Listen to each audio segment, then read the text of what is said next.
We are back, and we are here today with Dr. Brendan Smith, who is a board-certified plastic surgeon, and it's been interesting kind of during the break chatting to you.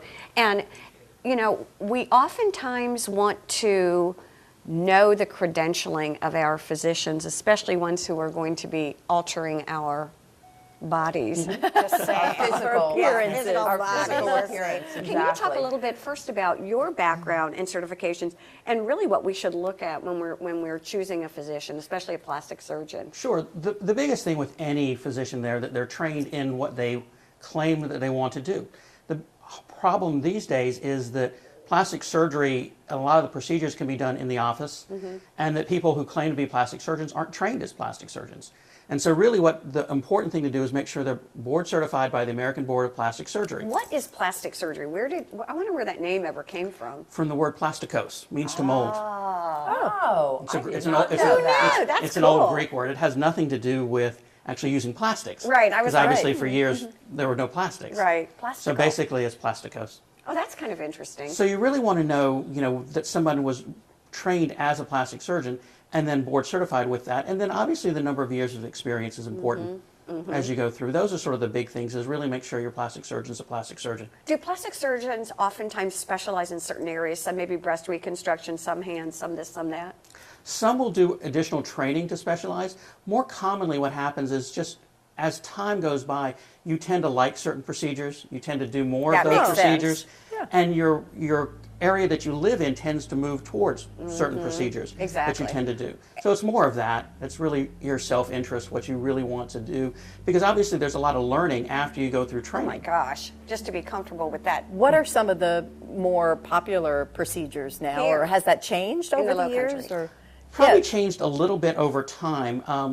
Breast surgery is still very popular, probably even more so with some of the newer implants that are out that's in there. Obviously, breast reconstruction is more popular because a lot more ladies are getting breast cancer. Right. And certainly a lot of them are not going through mastectomies, but the ones that do really want reconstruction. They feel a little bit more whole after they've done a reconstruction.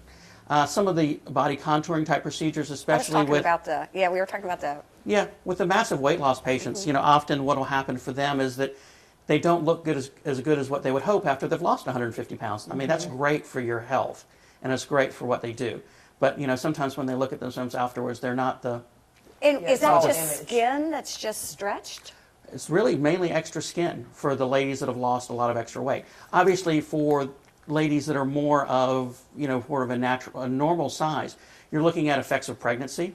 Obviously, true. that stretches the skin a lot. That's Little in there a age, little bit. just saying. This, a little bit of an age, but yeah, I think those are the big things.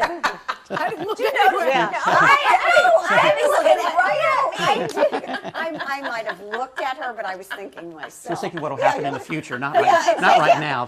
When That's you 20 get years from older, now. losing your hair. I mean, that's embarrassing. But But they do say if people do lose a massive amount of weight and they have this skin, that they should actually be that weight for a certain period of time. Is that correct? Before you want to do any type of surgery? Yeah, what you like to do is really want them to be at that weight for about a year. Oh, do you? Because a lot of that's that, what I've heard. Yeah. Yeah, a lot of times what happens is that skin goes back. A lot of it goes back naturally. Obviously, the younger Especially you if they are, exercise. Is that, if you exercise, if you're younger, you have better resiliency in your skin.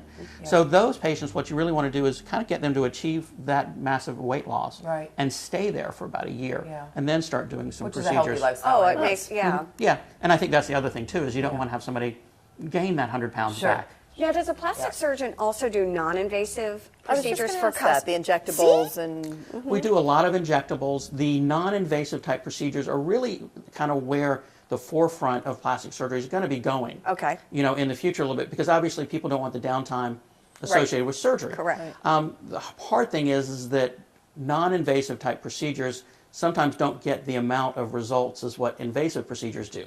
That makes sense, though. So that's the big thing is, you've got to have somebody who is comfortable with maybe not lifting as much, losing as much weight. like that's in there a lifting little as bit. much, that kind of lifting as Yeah. much? That lifting as much. asking the question. Well, no, that's lifting. There's not a lot of non-surgical things for body contouring. Okay. From the standpoint of tummy tucks, there's for breast surgery. There's not a lot, currently that's in there a little bit.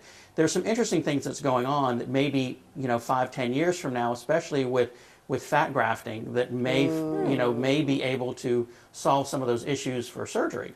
And I know we have to take a break right now. We need him for like 30 Yes, minutes because I we have a know. lot Oh of my plastic God. surgery questions because we're interested in medicine. But, Yeah. right? Definitely not the plasticose It is- part. it is- Yeah, it's good medicine. Stay with us. We'll be right back here on Girl Talk.